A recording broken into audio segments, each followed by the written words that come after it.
اللہ اپنی بارگاہ میں قبول فرمائے۔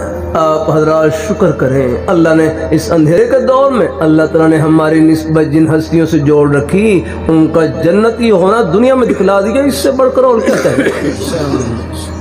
ساتھ یہ کر دوں، یہ فتنوں کا دور ہے، قرب قیامت بڑے فتنے ہیں ایمان کو لوٹنے والے، ایک نہیں یہ قادیانیوں کا فتنہ بھی ہے، یہ جن کی شیزان وغیرہ کی بوتلیں ہیں نہ پیا کریں، یہ حضور کی ختم نبوت کے باغی اور دشمن ہیں۔ تمام مسلمانوں کا محبت کا عقیدہ ہے کہ اللہ پاک کے پیارے حبیب صلی اللہ علیہ وآلہ وسلم، آپ اللہ تعالیٰ کے آخری برگزیدہ پیغمبر، آپ جیسی پیاری ہستی نہ پہلے آئی نہ قیامت کی صبح تک آئے گی۔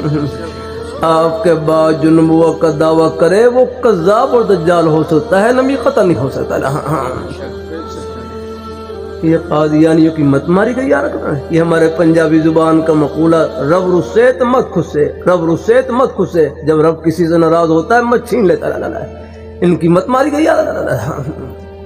مرزا قادیانی نبی بننا اس کا تو کوئی تصور نہیں ہو سکتا، ایک شریف انسان ثابت نہیں ہو سکتا۔ مرزا غلام قادیانی جس کو تم نبی مانتے ہو، نبی بننا اس کا تصور نہیں ہو سکتا، ایک شریف انسان ثابت نہیں ہو سکتا۔ ان کی اپنی کتابوں میں لکھا ہوا ہے شراب وہ پیتا تھا یاد رکھنا۔ یہاں کسی کے بارے میں سن لے کہ وہ شراب پیتے ہیں، آپ کے دل میں کیا خیال آئے گا؟